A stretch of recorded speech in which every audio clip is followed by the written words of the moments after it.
আমার কাছে নিঃস্বার্থ ভালোবাসাটা স্যাক্রিফাইস। আমি নিঃস্বার্থ ভালোবাসাটাকে স্যাক্রিফাইস করি।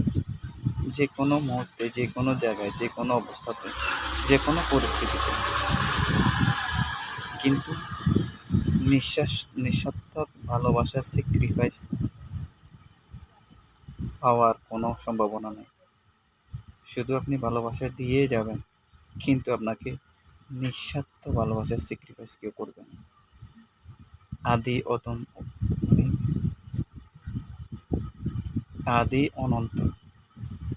এখানে মূল্যবোধ বলতে কি জানেন?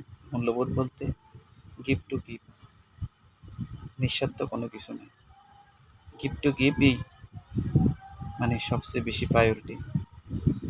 তো আসলে যারা নিঃস্বার্থ ভালোবাসতে চায় তারা কখনো সফলতা অর্জন করতে পারে না।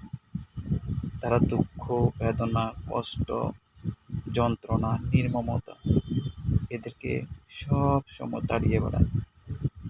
তাই সতর্ক হন, নিঃস্বার্থ কোনো ভালোবাসার জন্য নিজেকে বিলিয়ে দিবেন না।